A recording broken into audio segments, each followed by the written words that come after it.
Shalom semuanya. Terima kasih untuk undangannya untuk Night Glory Unpad.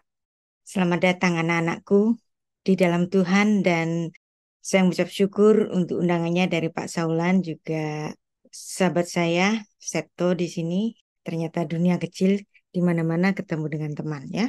Topik yang akan kita pelajari adalah pemimpin muda berhikmat.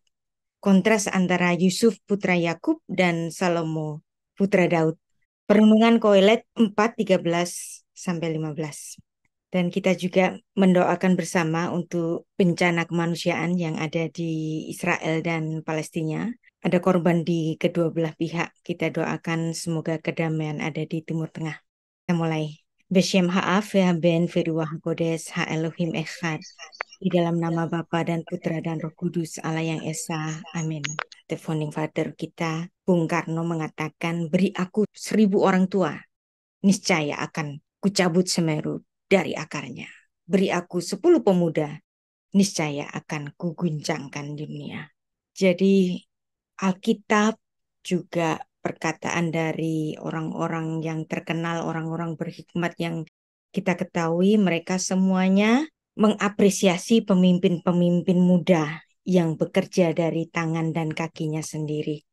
Anak-anakku semua yang ada di Unpad, kalian semua sedang belajar dan Anda semua akan dibentuk untuk menjadi pemimpin-pemimpin masa depan. Ikuti banyak kegiatan dan di situ kalian semua akan terbiasa untuk berlatih untuk hidup berorganisasi dan belajar untuk kepemimpinan di situ.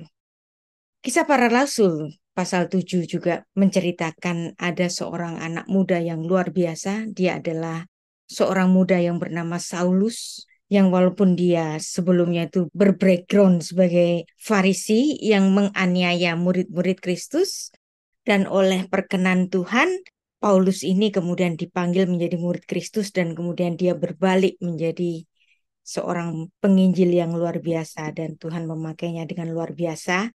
Dan hampir mungkin 60% dari perjanjian baru adalah tulisan dari Rasul Paulus. Perhatikan di sini, seorang pemimpin, seorang yang berhikmat itu tidak ujuk-ujuk muncul, tetapi selalu dengan proses. Termasuk juga di sini Rasul Paulus. Dan kita belajar mengenai filsafat Yahudi karena saya adalah seorang dosen filsafat Yahudi dan sastra Ibrani. Tentu saja bahasan saya tidak akan jauh dari filsafat Yahudi, yang dimana filsafat Yahudi ini mencelikan mata dunia dasar dari seluruh ilmu filsafat.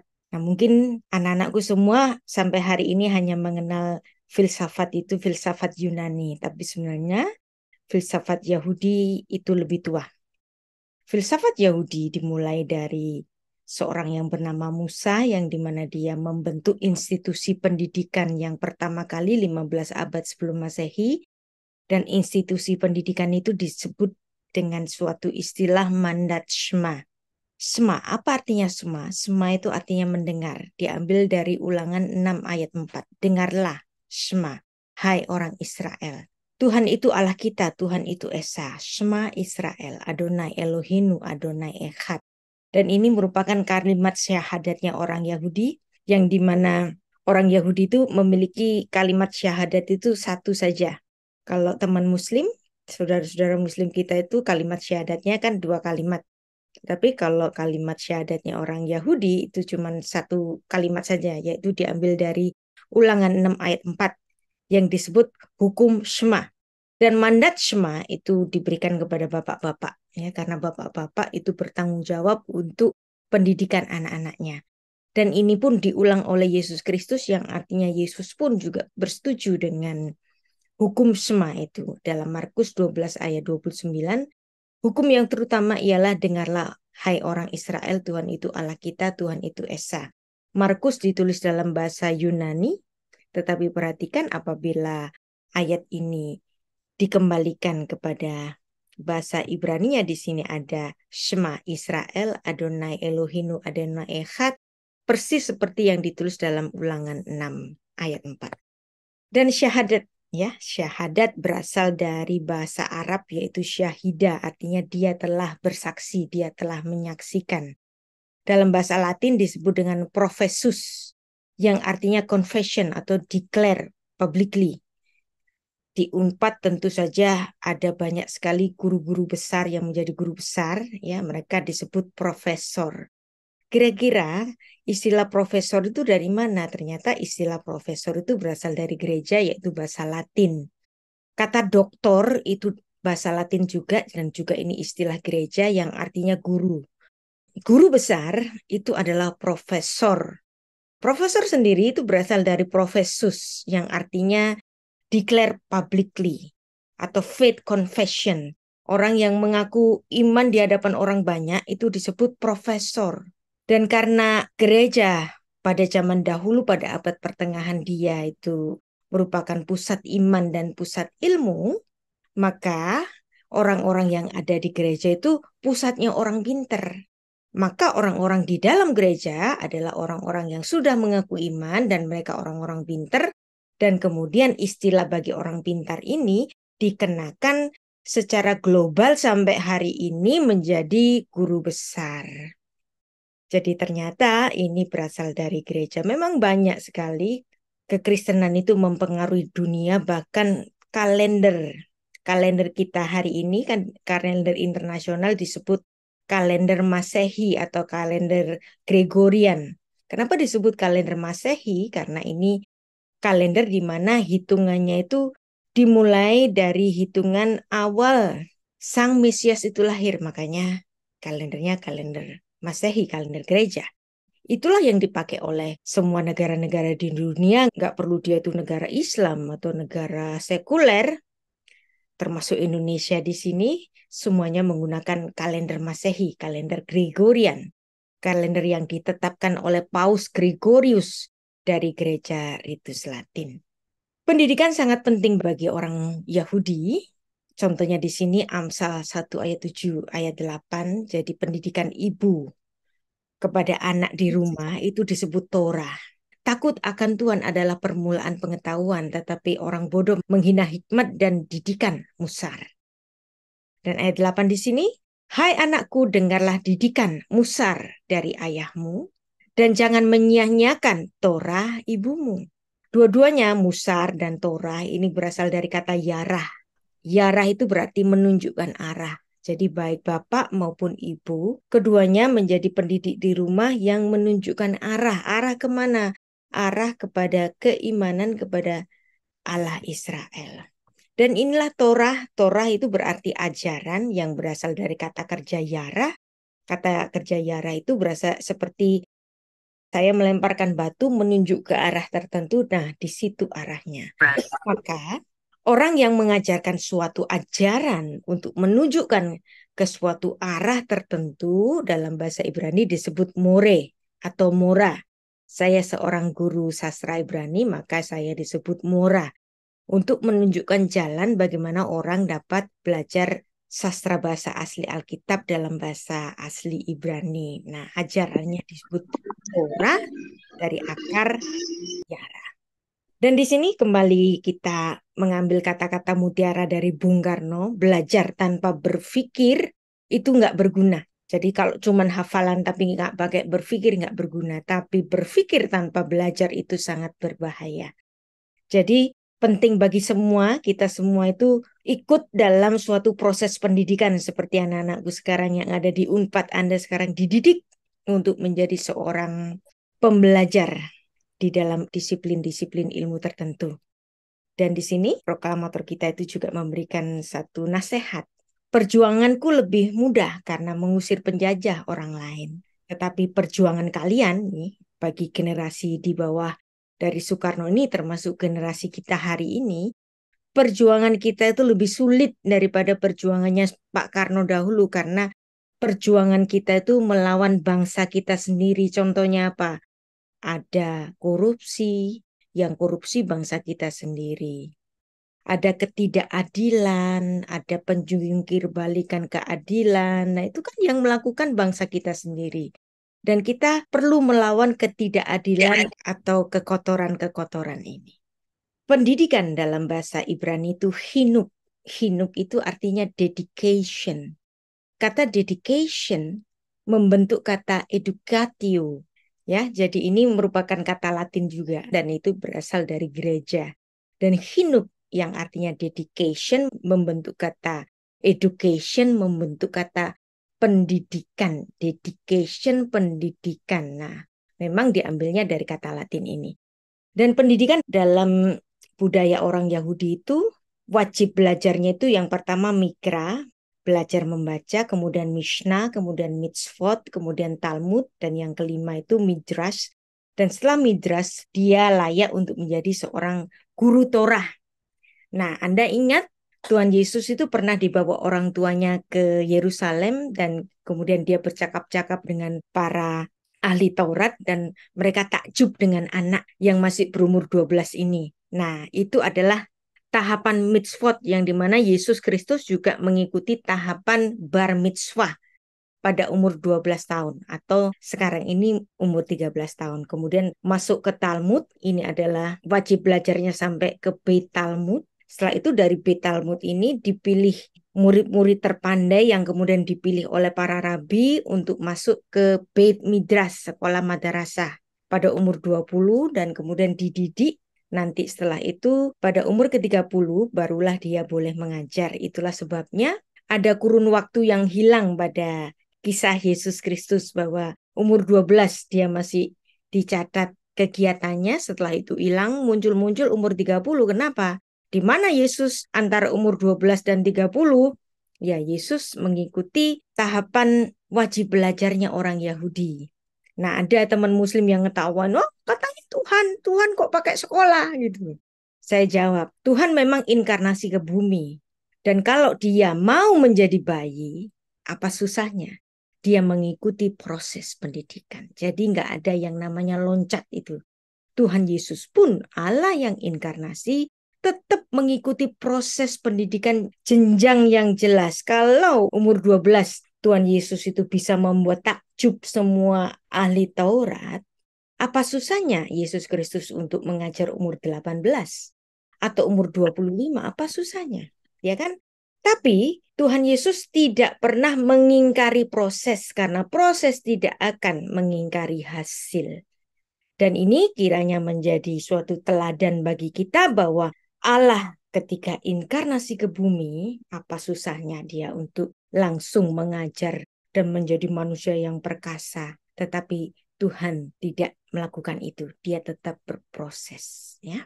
Dan inilah institusi pendidikan yang sudah dibentuk oleh Musa sejak abad ke-15 sebelum Masehi, yang dimana jenjang pendidikan itu disebut dengan haskala. Ya, haskala ini bahasa Ibrani yang dimana kata ha di sini ini adalah definite artikel seperti he. Berarti kalau ini definite artikel berarti skala. Dari kata skala ini muncul kata sekolah. Wow. Jadi kata sekolah itu berasal dari bahasa Ibrani, bahkan kata skole atau sekolah dalam bahasa Yunani dan school dalam bahasa Inggris, semuanya dari bahasa Ibrani haskala. Musa telah membentuk institusi pendidikan yaitu Mandat Sema sejak abad 15 sebelum Masehi, yang artinya 3.500 tahun yang lalu. Perhatikan 400 tahun setelahnya, kalau Anda semua itu membaca Hakim-Hakim pasal 8 yang dimana orang-orang Israel itu sudah masuk ke tanah perjanjian dan Mandat Sema, institusi pendidikan itu sudah dibentuk oleh Musa dan diteruskan secara turun-temurun. Nanti baca kisah mengenai Gideon yang setelah dia itu berperang melawan orang Kanaan dan kemudian dia masuk ke wilayah yang bernama Sukot karena dia membantu Sukot, penduduk Sukot itu dari orang-orang Kanaan. Kemudian Gideon meminta orang-orang yang di Sukot itu untuk meminta logistik untuk memberi makan para pasukannya. Mereka kan harus disokong dengan logistik. Tapi pemimpin di Sukot ini rupanya nggak mau. Kemudian Gideon itu manggil orang sembarangan, seorang muda, seorang Na'ar. Na'ar itu berumur kira-kira 13 sampai 18 tahun. Na'ar ya. Dia manggil anak sembarangan, random.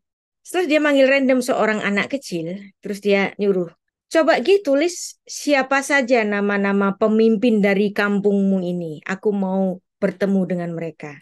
hebatnya si anak kecil ini kemudian menulis 70 nama dari pemimpin-pemimpin yang ada di wilayah Sukot itu secara lengkap. Yang artinya di sini, ketemu orang di jalan, masih kecil, sudah tidak buta huruf. Yang artinya, illiterate sudah nggak berlaku bagi orang-orang Ibrani sejak 3.100 tahun yang lalu. Sedangkan Indonesia itu baru bebas dari buta huruf itu menurut catatan Badan Statistik itu kalau nggak salah itu baru tahun 2023 tahun ini. Kalau di Inggris illiterate itu sudah habis kira-kira pada abad ke-16 itu sudah nggak ada lagi illiterate. Tapi bagi bangsa Israel illiterate itu sudah tidak menjadi hambatan bagi mereka itu sejak 3.100 tahun yang lalu. Luar biasa kan? Nah inilah jenjang pendidikan orang Yahudi yang dimana mereka itu sangat mementingkan pendidikan. Tadi kita sudah belajar bersama bahwa haskala, sekolah. Kata haskala membentuk kata sekolah dan ini memulai orang-orang Ibrani itu mementingkan pendidikan. Itulah sebabnya hampir kebanyakan dari penerima hadiah Nobel itu orang-orang Yahudi, terutama dalam ilmu-ilmu fisika. Yang dimana orang-orang Yahudi itu terkenal pintar-pintar. You name it, Mark Zuckerberg, Bill Gates, dan seterusnya, semuanya berdarah Yahudi. Karena memang pendidikan mereka itu sangat dipentingkan. Dan inilah sekolah yang memang berasal dari bahasa Ibrani. Dan kenapa Tuhan Yesus itu baru muncul umur 30 tahun seperti yang ditulis dalam kitab tradisinya orang Yahudi dalam Kulin 24. Setelah lulus dari Beit Midrash, sekolah kerabian, kemudian umur 25 itu adalah tahap apprentice, yaitu tahap magang. Setelah magang 5 tahun, barulah kemudian boleh mengajar secara luas. Dan itulah masa di mana Yesus Kristus dihitung bahwa pada umur 30, barulah Yesus muncul di hadapan orang banyak. Jadi di sini, bagi orang Yahudi belajar itu bukan sekedar menggali informasi, tetapi ini merupakan suatu proses pendidikan yang sangat luar biasa. Nah, salah satu dari pemenang Nobel yaitu Isidore Isaac Rabi, dia menjawab suatu pertanyaan. Kenapa sih orang-orang Yahudi itu kok pada pinter-pinter semua? Kemudian Isidore Isaac Rabi ini mengatakan demikian. Biasanya ibu-ibu kalau anaknya sekolah terus anaknya pulang, mamanya itu tanya, David, kamu tadi belajar apa? Tetapi kalau ibu-ibu Yahudi, dia nanyanya, hey David, tadi kamu nanya apa ke gurumu? Jadi kemampuan bertanya itu adalah juga merupakan suatu tahapan intelektual yang luar biasa. Bukan cuma menerima, tetapi juga sekaligus mempertanyakan. Jadi kalau Anda sebagai seorang mahasiswa, tanyalah banyak-banyak kepada dosen Anda. Karena tanya jawab adalah proses pendidikan. Dan orang Yahudi itu suka berdebat. Berdebat itu tidak selalu di dalam suatu konteks yang negatif, tetapi berdebat itu seperti apa yang dikatakan oleh Raja Salomo mengenai besi menajamkan besi, orang menajamkan sesamanya. Pada zamannya Tuhan Yesus dahulu ada dua sekolah kerabian yang sangat besar, yang satu adalah Beit Hillel dan kemudian ada Beit Shammai. Kemungkinan Yesus Kristus lulusan dari Beit Hillel. Demikianlah orang Yahudi selalu dikenal sebagai bangsa yang pintar-pintar, intelektualnya tinggi karena mereka adalah bangsa yang menempatkan guru sebagai pahlawan. Benteng pertahanannya adalah sekolah, institusi pendidikan. Yang hasratnya adalah belajar, kehidupannya dijalankan dengan kemampuan berpikir. Tuhan Yesus pun datang sebagai guru, dia memuridkan 12 orang untuk circle yang pertama, circle yang kedua 70 orang. Demikian juga Rasul Paulus juga selalu mengajar dan menggembalakan jemaatnya. Nah sekarang kita masuk pada kitab Kohelet, kitab pengkhotbah, filsafat kematian. Dan ini merupakan disertasi saya untuk ilmu filsafat Ibrani. Dan kitab Kohelet ini adalah satu kitab perenungan, epilog kehidupan dari Raja Salomo. Ketika dia masuk kepada masa tuanya, kemudian dia menulis dan memberikan perenungannya yang terdahsyat, yang dimana Kitab Kohelet itu selalu dibacakan di dalam salah satu hari raya terbesarnya orang Yahudi, yaitu hari raya Tabernakal atau hari raya Sukkot.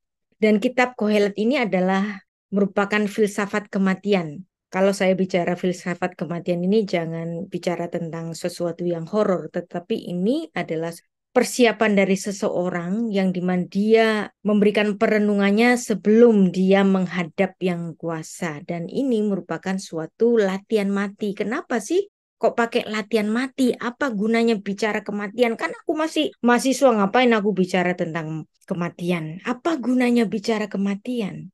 Manusia itu perlu bicara mengenai kematian karena ia begitu dekat dengan kita. Justru hidup itu uncertainty. Kematian itulah yang pasti uncertainty. Kematian itu sering sekali tidak melihat umur. Bahkan kematian itu kapan saja ada di depan kita. Nah, sekarang kita masuk pada pemimpin muda yang disuka dan fenomena bebek lumpuh limdak. Kontras antara Yusuf putra Yakub dan Salomo putra Daud. Perenungan kitab Kohelet 4 ayat 13 sampai 16. Ini perenungannya dari Raja Salomo. Apa sih lemdak itu? Kata-kata ini pernah viral ya, sekitar bulan November tahun 2022 yang ngomong ini Andi Arief dari Partai Demokrat. Lemdak atau bebek lumpuh, istilah ini merujuk kepada kondisi pemimpin yang tak lagi punya pengaruh yang kuat karena penggantinya di masa yang datang sudah ada atau masa kekuasaannya itu sudah hampir habis. Nggak usah presiden, nggak usah raja-raja hari ini. Salomo pun pernah berpikir tentang fenomena lemdak ini di kitab Pengkhotbah pasal 4. Di dalam kitab Pengkhotbah yang merupakan filsafat kematian di sini, Salomo sedang menertawakan dirinya sendiri. Perhatikan ucapan saya ini. Kalau saya mengatakan, kamu gila kepada seseorang, dan ketika orang itu marah ketika saya mengatakan, kamu gila, dan orang itu marah, aku nggak gila. Ketika orang itu marah ketika saya mengatakan, kamu gila, mungkin dia memang ada di dalam keadaan yang lupa diri. Tetapi di sini, Salomo di dalam Pengkhotbah pasal 4, dia sedang menertawakan dirinya sendiri. Dan setiap orang yang mengatakan sambil begini, gila aku. Justru di situ dia ada di dalam keadaan yang paling sober, paling waras. Bahkan orang yang mampu menertawakan dirinya sendiri punya potensi untuk menjadi seorang leader karena dia selalu mengoreksi dirinya. Seorang yang nggak mau dikoreksi bisa jadi dia memang sedang benar-benar gila. Tetapi seorang yang mampu mengoreksi dirinya sendiri, dia sedang ada di dalam kewarasan. Ketika orang bicara, gila aku, justru di situ saat dimana dia sangat sober. Di dalam Kohelet atau kitab Pengkhotbah 4 ayat 13, Salomo berkata demikian, lebih baik seorang muda miskin tetapi berhikmat daripada seorang raja tua tapi bodoh dan tak mau diberi peringatan lagi. Di sini Raja Salomo sedang menertawakan dirinya sendiri. Bahwa ada satu masa yang dimana Salomo, walaupun dia dikenal sebagai raja yang penuh berhikmat, dia membuat kaya negaranya. Dia membuat negaranya dikenang dan bahkan dia terkenal kepemimpinannya. Bahkan Ratu Sheba dari timur itu sampai datang jauh-jauh hanya untuk bertemu dengan Salomo. Bahkan ada satu masa dia yang telah menjadi tua itu bodoh dan tak mau diberi peringatan lagi. Kemudian dia membandingkan dengan seorang pemimpin muda, miskin tapi berhikmat. Sedangkan dia Salomo, seorang raja yang sudah masuk masa tuanya, kaya raya, nggak ada orang lebih pintar daripada Salomo, nggak ada orang lebih kuat daripada Salomo, nggak ada orang yang lebih berkuasa punya angkatan bersenjata yang lebih daripada Salomo, tapi dia pernah menjadi bodoh dan tak mau diberi peringatan lagi. Di titik ini Salomo mengatakan, gila aku. Itulah Salomo. Kemudian ayat 14 ini menarik. Karena dari penjara orang muda itu keluar untuk menjadi raja. biarpun ia dilahirkan miskin selama pemerintahan orang yang tua itu. Di sini kira-kira si Salomo itu bicara tentang siapa kira-kira? Kimi bet hatsurim yat salim loch gam bel mahuto nolat rash. Kita teruskan ayat 15 baru kita bisa mengetahui siapa sih yang dimaksud dengan pemimpin muda yang berhikmat itu. Tapi sayangnya di Alkitab LAI terjemahan baru, terjemahannya agak kurang cocok sedikit ya, sehingga saya harus menggantinya. Aku melihat semua orang yang hidup di bawah matahari berjalan bersama-sama dengan orang muda tadi yang miskin tapi berhikmat, yang akan menjadi pengganti raja di sini kan, terjemahannya seperti itu, menduduki. Nah, ini terjemahan yang kurang tepat, maka terjemahannya saya ganti menjadi menduduki tahta kedua di bawahnya. Jadi aku melihat semua orang yang hidup di bawah matahari berjalan bersama-sama dengan orang muda menduduki tahta kedua di bawahnya. Kenapa? Karena Yusuf zaman dahulu itu dia memang menduduki tahta kedua. Ra'iti et kol hachayim hamehalchim tachat hashemesh im hasheni asher ya'amot taktaf. Nah, hasheni. Dia duduk di tahta yang kedua. Siapa sih seorang tokoh di Alkitab ini yang pernah menduduki tahta kedua dari suatu kerajaan? Ternyata kita dapat bandingkan ini di dalam Kejadian 41 ayat 43. Yang ternyata Raja Salomo di sini bicara tentang Yusuf. Yang dimana Yusuf masuk ke negeri Mesir itu hadir sebagai seorang muda yang miskin. Dan dia nanti masuk ke tahta kedua. Yelet miskin vechachom. Kata miskin bahasa Indonesia itu juga miskin dalam bahasa Ibrani. Karena bahasa Ibrani dengan bahasa Arab adalah sister language. Jadi ada banyak sekali kata-kata dalam bahasa Ibrani itu yang mirip dengan bahasa Indonesia. Karena bahasa Indonesia banyak sekali menyerap bahasa Arab. Yelet miskin vechachom. Seorang muda yang miskin. Yusuf masuk ke Mesir dengan tanpa apa-apa, kosong tangan. Tetapi hikmatnya menjadikan Yusuf menjadi Misneh Lamelek. Nah, kapan kira-kira Yusuf itu menjadi seorang penguasa kedua? Kita baca ayatnya Kejadian 41 sampai 39. Ini hanya bisa dibaca dalam kajian bahasa asli. Kalau Anda membaca dalam bahasa Indonesia ini nggak nyambung. Mana siapa yang dimaksud itu? Penafsirannya akan lebih tepat ketika kita bicara dalam bahasa Ibrani. Kata Fir'aun kepada Yusuf, oleh karena Allah telah memberitahukan semuanya ini kepadamu, tidaklah ada orang yang demikian berakal budi bijaksana seperti engkau. Fir'aun itu bertitah di hadapan dewan, penasihat kerajaan, dan sepakat bahwa Yusuf dapat dimasukkan sebagai jajaran penguasa kerajaan di Mesir, dan dia menduduki tahta kedua. Dan tahta kedua Hasheni, Misneh Lamelek itu, kemudian istilah itu digunakan dalam Pengkhotbah 4 ayat 15 ini. Jadi di sini, ayat 40, engkau menjadi kuasa atas istanaku. Kepada perintahmu seluruh rakyatku akan taat. Dan hanya tahta inilah kelebihanku daripadamu. Semua kekuasaan diberikan kepada Yusuf, si anak muda miskin tadi. Gelar Fir'aun hanya kepadanya. Jadi cuman itu saja yang membedakannya.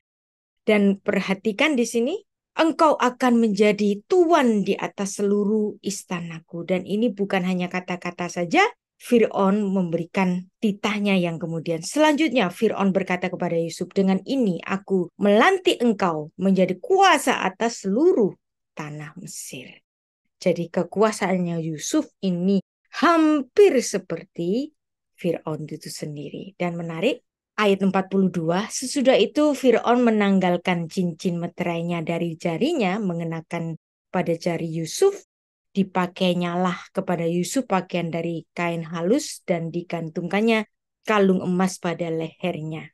Dan di sini secara resmi Fir'aun memberikan anugerah jabatan yang tertinggi, dia menggunakan pakaian kerajaan. Nah, dulu bapaknya Yusuf itu dulu kan pernah memberikan pakaian yang maha indah kepada Yusuf dan abang-abangnya kemudian iri kan. Ternyata itu adalah suatu tindakan kenabian, suatu nubuat yang nanti Yusuf ini akan menjadi raja kedua di Mesir. Ayat 43. Lalu Fir'aun menyuruh menaikkan Yusuf kepada keretanya yang kedua, Bemir Hevet Hamishneh. Nah, Bemir Hevet Hamishneh, kereta kedua ini merujuk kepada suatu otoritas. Kereta kedua bagi Yusuf itu adalah Mishneh Lamelech, tahta kedua. Yang dimana di sini suatu pengukuhan bahwa Yusuf menduduki tahta kedua di Mesir. Dia menjadi raja kecil di Mesir dari keadaannya yang dulu sangat miskin itu, tetapi berhikmat. Anda lihat di sini, meskipun di usianya yang muda Yusuf itu menjadi pemimpin di Mesir, tetapi Yusuf tidak pernah mengingkari proses. Nggak ada itu langsung lompat menjadi pemimpin, tetapi semuanya melalui proses. Dan inilah yang diajarkan oleh Alkitab, bahwa suatu proses menjadi seorang miskin, pernah dipenjara, pernah menjadi budak, pernah ditipu, pernah difitnah, semuanya pernah Yusuf jalani dengan suatu proses yang nanti membentuknya menjadi seorang muda yang berhikmat. Dan karena dia berhikmat, maka orang-orang mengatakan begini, tiada habis-habisnya rakyat yang dipimpinnya itu memujanya. Namun orang yang datang kemudian tidak menyukai dia. Oleh sebab itu, ini sesuatu kefanaan dan usaha menjaring angin. Dan ini pun juga bisa diterapkan kepada Salomo sendiri. Salomo tidak habis-habisnya menerima pujian bahwa dia adalah seorang raja yang berhikmat, raja yang luar biasa, raja yang pintar, hikmatnya luar biasa, membuat negara Israel itu kaya raya, pembangunan di sana sini, infrastruktur dia bikin, tapi ada satu masa kemudian orang-orang tidak menyukainya. Kenapa? Karena ada satu masa si raja yang tua ini menjadi bodoh. Jadi di sini Sang Kohelet bicara mengenai kontras antara Yusuf yang menjadi pemimpin yang disuka dan Salomo, seorang pemimpin yang luar biasa tetapi dalam kehidupannya pun pernah melakukan kesalahan. Nah, dari bahasan yang sudah saya bahas tadi, sekarang kita masuk kepada perenungannya. Bahwa metafora Sang Kohelet menempatkan Yusuf putra Daud, si anak muda yang berhikmat. Kemudian dia kontraskan dengan kehidupan dari Raja Salomo itu sendiri yang terlahir di dalam kekayaan kehormatan sebagai putra raja dan kemudian menjadi raja tua tapi bodoh yang nggak mau diberi peringatan. Nah, ini kan seperti olok-olok terhadap dirinya sendiri. Di mana memang pernah ada masa-masa tertentu Raja Salomo itu pernah hidup sembrono. Salomo mengkontraskan sosok Yusuf yang hidup dalam kesucian susila menjadi orang yang bijak hingga masa tuanya, dikontraskan dengan raja tua yang bodoh yaitu Salomo sendiri, yang pernah satu waktu tidak dapat mengendalikan nafsunya sendiri dalam suatu keputusan-keputusan yang paling bodoh. Seorang yang muda, yang hidup dalam kondisi yang sangat sulit seperti Yusuf, namun ia berhasil menerobosnya dan mencapai kesuksesan yang besar. Dia mencapai suatu pencapaian yang luar biasa.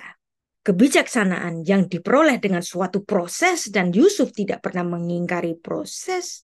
Dan kesulitan inilah yang menimpa anak muda ini untuk tumbuh berhikmat dan dewasa di dalam berpikir. Di sini Raja Salomo sedang menasehati para orang tua bahwa lebih baik anak-anak mereka itu tidak tumbuh dengan perasaan sebagai seorang kaya yang seluruh kehidupannya dipenuhi, yang bapaknya punya macam-macam ajudan, punya macam-macam pembantu yang nanti memberikan karpet merah bagi anaknya sendiri ini. Karena itu, bagi Salomo, itu bukan sebagai jaminan. Dan ini pun Salomo menitik beratkan kepada suatu proses. Tentu saja nggak ada jaminan bahwa setiap orang miskin akan menjadi sukses. Nggak ada jaminan begitu. Bahkan ada sebagian orang yang berhasil keluar dari kemiskinan. Seringkali oleh karena kehidupan yang sembrono menjadikan mereka menjadi miskin.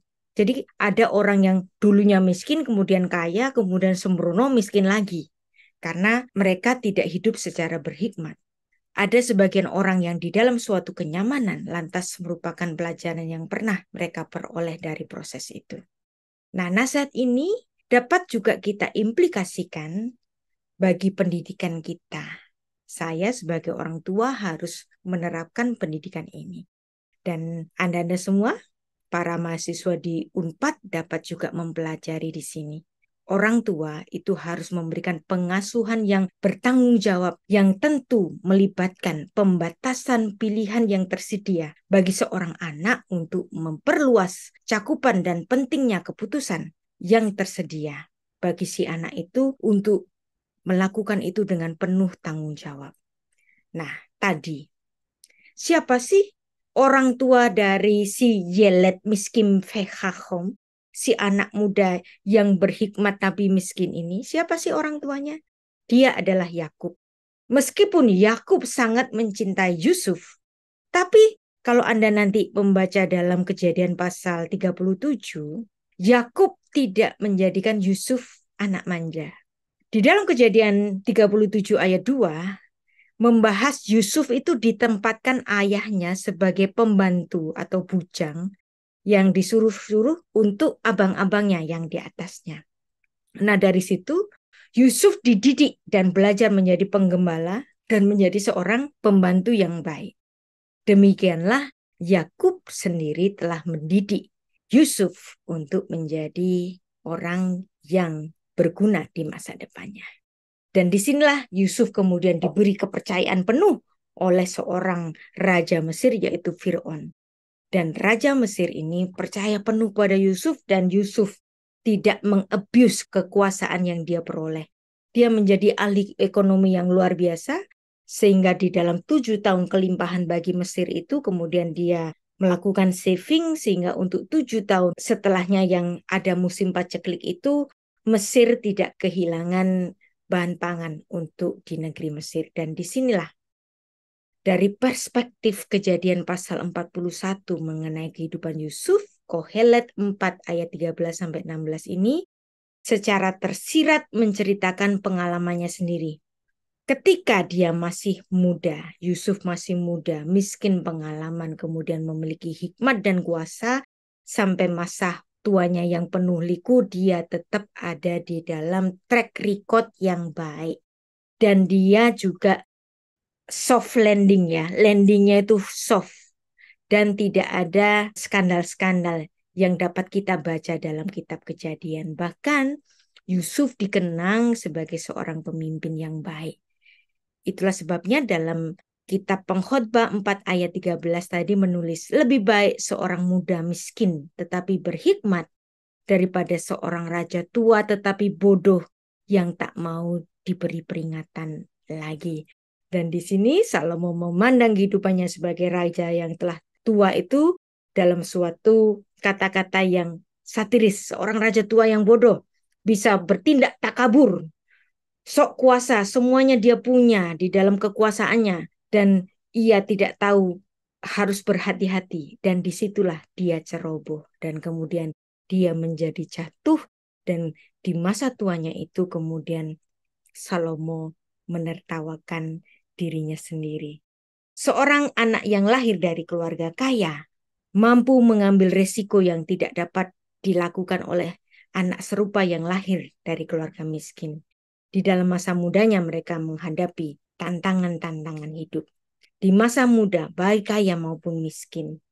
Anak-anak muda perlu dididik untuk berpikir di dalam hikmat untuk menghasilkan suatu kesuksesan. Anak-anak muda pada umumnya memiliki banyak waktu untuk mendapatkan pengalaman dan ambil waktu itu sebaik-baiknya. Ambil kegiatan sebaik-baiknya. Jangan cuma kuliah saja. Ambil banyak waktu untuk berorganisasi. Dan disitulah Anda semua perlu dibimbing. Dan kadang masih perlu dikendalikan oleh orang tua supaya nggak salah jalan. Jadi seandainya mamamu, papamu agak sedikit cerewet, karena itu ingin anaknya supaya jangan salah track, jangan salah jalan. Dan disitulah pentingnya juga suatu pengawasan dari orang tua. Kebijaksanaan adalah kemampuan untuk mengevaluasi situasi. Dan di sini pun perlu suatu latihan. Anak muda perlu latihan untuk dapat mengevaluasi dirinya sendiri. Sang Kohelet, yaitu Raja Salomo, di masa mudanya itu pernah minta kebijaksanaan kepada Tuhan ketika dia menjadi raja. Dan ketika kebijaksanaan itu dia punya, kemudian kekayaan dan kekuatan dan kehormatan itu mengikutinya. Tapi apa yang kemudian tidak dapat dikuasai oleh Salomo ini? Yaitu apa? Penguasaan diri. Dia tidak dapat menguasai dirinya sendiri. Dan itulah kelemahan terbesarnya. Orang bisa bekerja dengan sangat baik dan dipuji banyak orang tentang kebenarannya. Tetapi ada yang sering tidak dapat dikuasai oleh orang itu. Yaitu apa? Penguasaan diri. Orang bisa bekerja dengan sangat luar biasa. Tapi orang bisa tidak dapat turun dari panggung. Kebijaksanaan yang telah dimiliki seseorang, yang telah menjadi sifat bawaannya pun bisa jadi ditinggalkan. Dan salah satu tantangan dari raja yang telah menjadi tua, yang akan habis masa kekuasaan itu, yang biasanya dia itu selalu dilayani dan terbiasa untuk mengandalkan orang-orang di sekelilingnya, tiba-tiba dia merasa nanti mereka akan hilang. Nah, disitulah kemudian terjadi suatu penyakit kejiwaan, yaitu post power syndrome, atau yang dibahasakan secara politik yaitu istilah lemdak atau bebek lumpuh. Seorang penguasa bisa tiba-tiba menjadi lumpuh, tidak mampu menanggapi tantangan berakhirnya kekuasaannya. Seseorang anak yang masih dalam masa pendidikan di sekolah, mereka mampu mengatasi hambatan-hambatan yang ditimbulkan oleh sistem pendidikan yang sulit. Mereka dapat dididik untuk tangguh dalam motivasi kesuksesan di masa depan mereka. Tapi seseorang yang merasa akan kehilangan kekuasaannya, ini justru bisa bahaya. Dan itulah post power syndrome yang juga dibahasakan dengan lemdak syndrome. Ketika Raja Salomo pernah mengalami masa yang demikian, dia pun menertawakan dirinya. Gila aku. Dan setiap orang yang mengerti tentang kesalahan-kesalahannya atau bahkan menertawakan dirinya, di saat itulah dia ada di dalam titik yang paling waras. Banyak orang memberikan harapan yang besar bagi seorang pemimpin yang dipuja ini. Tetapi pada akhirnya pemimpin itu jatuh justru karena pemujaan itu. Demikianlah manusia itu banyak digoda oleh suatu kekuasaan. Karena kekuasaan itu memang selalu menggoda. Dan demikianlah supaya kita semua selalu belajar untuk mengambil posisi orang lain, bukan posisi kita sendiri. Bagaimana seandainya kita itu ada di pihak yang lain untuk melihat apa yang kita lakukan dari kita hari ini. Demikian juga anak-anakku, mahasiswa 4, belajarlah dari ayahmu, dari ibumu, dari dosen-dosenmu untuk menjadi diri sendiri. Jangan mencoba menjadi seorang yang bukan dirimu. Anda bisa belajar dari gurumu, bapakmu, mamamu, tetapi jangan mengkopi mereka. Jadilah dirimu sendiri, dan engkau membiarkan dirimu untuk selalu berproses dan menjadi bijak. Maka saya ucapkan selamat belajar dan selamat berproses. Tuhan memberkati. Beshem ha'af ve'aben ve'ruha kodes ha'elohim echad. Di dalam nama Bapa dan Putra dan Roh Kudus, Allah yang Esa. Amin.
berkilau.